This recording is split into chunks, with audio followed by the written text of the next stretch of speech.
오늘은 한반도에서 역사하셨던, 일을 하셨던 하나님과 평화인류주의에 의한 천국의 건설, 이것이 관하여 한번 알아보도록 하겠습니다. 그러니까 우리나라는 환인, 환웅, 단군 시대라는 화려한 고대사를 갖고 있으며, 고대의 그 환인은 하나님 자신이었으며, 대웅전은 삼국시대 이전에는 하나님을 모신 신전이었다고 하나님은 말씀하였습니다. 그 다음에 이제 김유신 장군이 외세에 힘입어서 삼국통일을 이룩하였으나, 동족을 죽였던 그 인과응보를 해서 6.25 사변이 터졌고, 6.25 사변은 이제 인과응보에 의한 전쟁이라는 겁니다. 그래가지고 한국은 큰 피해를 입었지만은 6.25는 핵전쟁으로 인한 인류의 멸망을 막는 하나의 국제전이자 축소된 3차 세계대전이었다 하는 것입니다. 앞으로 하나님의 그 평화인류주의가 지구촌에 정착되며 하나님의 뜻대로 지구촌은 지상 천국이 될 것이며 대한민국이 최초의 낙원이 됨과 동시에 대한민국은 미국과 함께 미래의 인류를 선도하는 종주국이 될 것이다. 이렇게 말씀을 하고 계십니다. 그러면 창조주 하나님과 한민족 간에 역사적으로 어떤 인연이 있어서 오늘날 하나님이 특별히 한민족을 선택해가지고 지구촌을 지상천국으로 만들려고 하는가에 관하여 한번 알아봅시다. 간단히 말해서 한민족의 고대사는 환인, 환웅, 단군 시대의 약 7,000년, 삼국시대 이후까지 합한다면 약 9,000년이 되겠죠.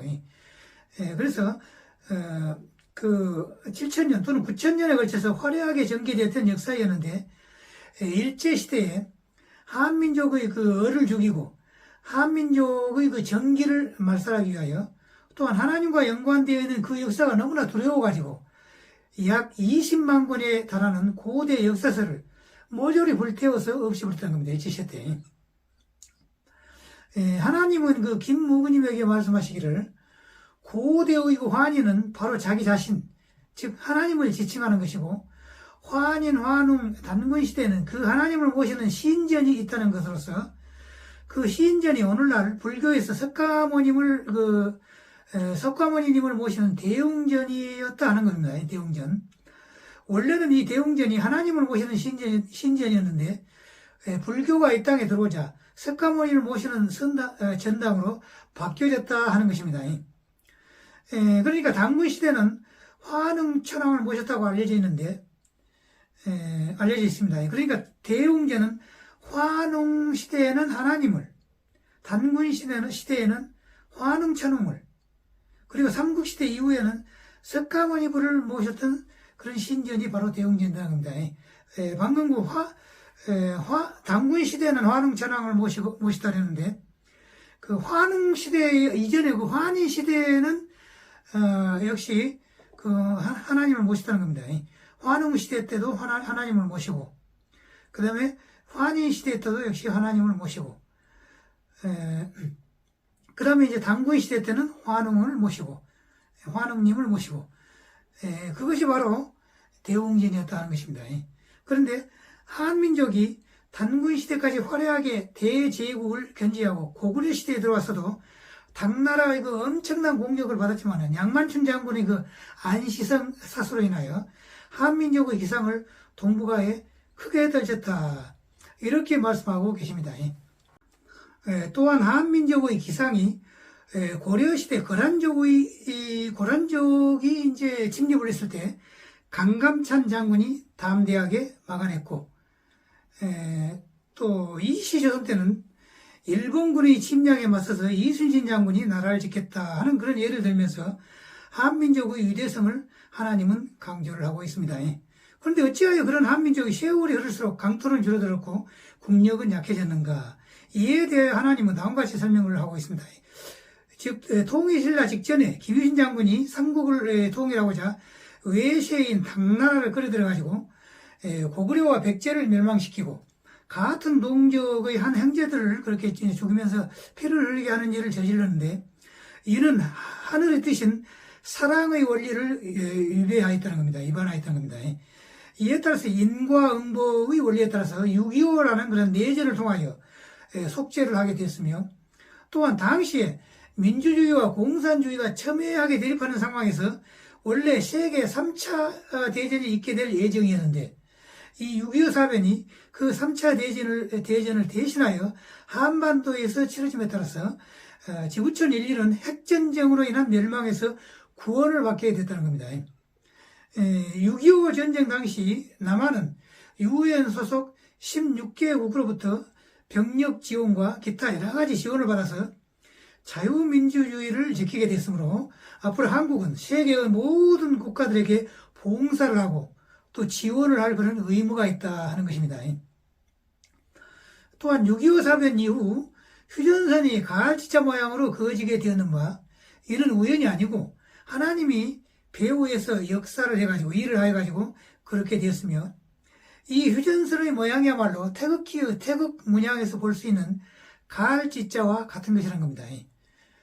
그러므로 대한민국의 그 전체 모양은 곧 태극기의 태극 문양과 똑같다는 것입니다. 그런데 태극이란 무엇이냐 하는 겁니다. 태극이란 것은 곧 푸른색과 붉은색으로 구성된 음양을 나타내는 것으로서 우주 생성의 근본 원리를 나타내는 것이고, 따라서 태극은 곧 하나님을 의미한다 하는 것입니다. 그러므로 애초에 태극기를 처음 만들 때 이 태극 문양으로 태극기를 만들어 라고 그렇게 배후에서 지시했던 그 존재가 다름 아닌 하나님 자신이었다, 이렇게 말씀하고 있습니다.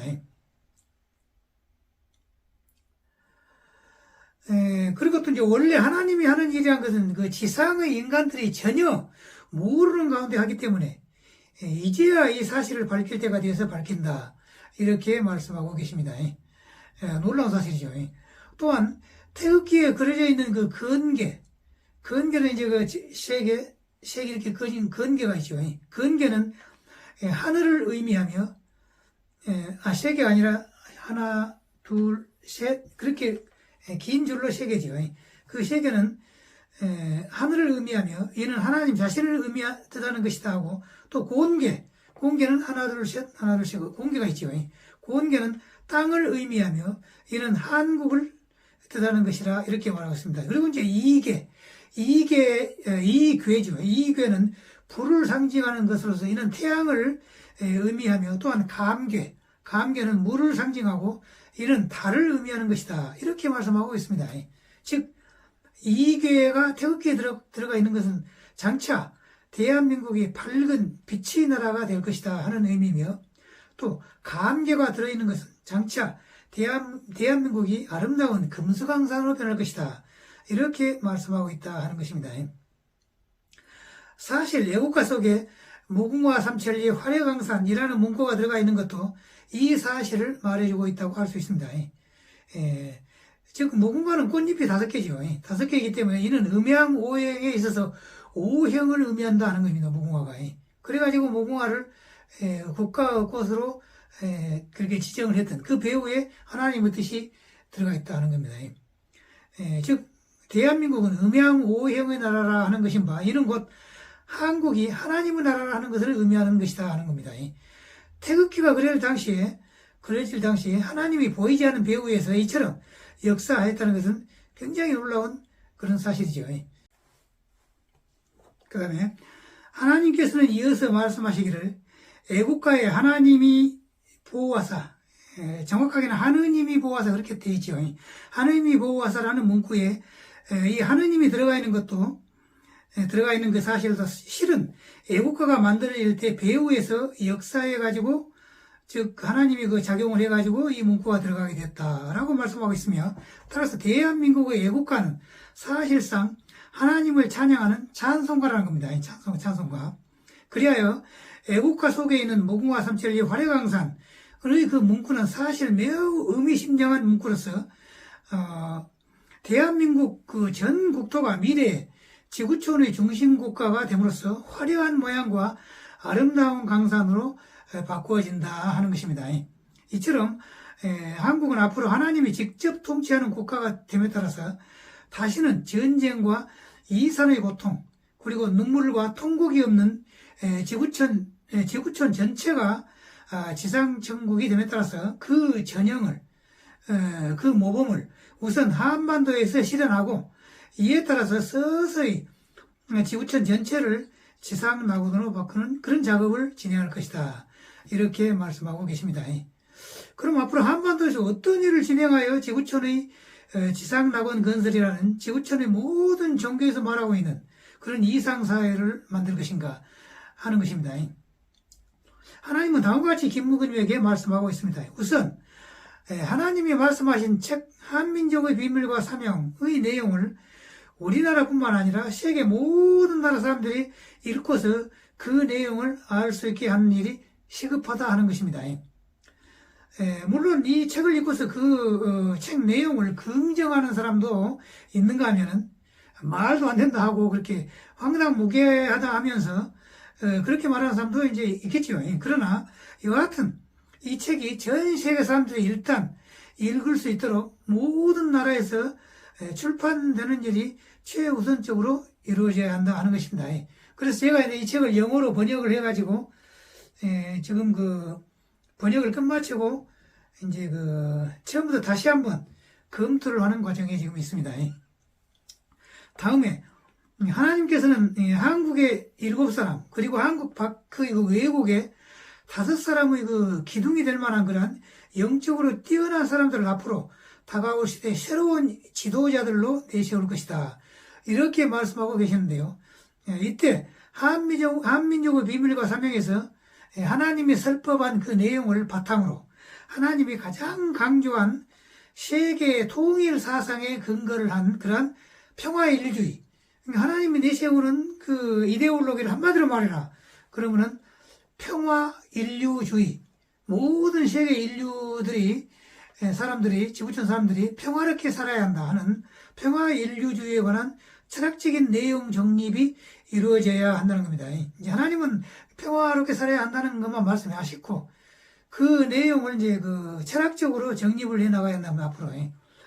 그다음 또한 이후의 그 철학적인 내용에는 물론 그 이후 평화인류주의 이외에도 이를 뒷받침하기 위한 여러 가지 내용도 첨가할 필요가 있다. 이렇게 저는 생각합니다. 이에 따라서 지금 현재 인터넷 동영상 강의, 지금 제가 하고 있는 이것이 이제 동영상 강의죠. 이 강의인 지구천국도 참여할 수 있다. 이렇게 생각합니다, 저는. 이 지구천국 강의 내용은 5차원의 천국사회를 만드는 데 꼭 필요한 종교 사상을 포함하고 있습니다. 종교 통합 내지는 초종파적인 종교, 혹은 초월적인 종교, 혹은 초종교, 명칭은 이제 다양하죠.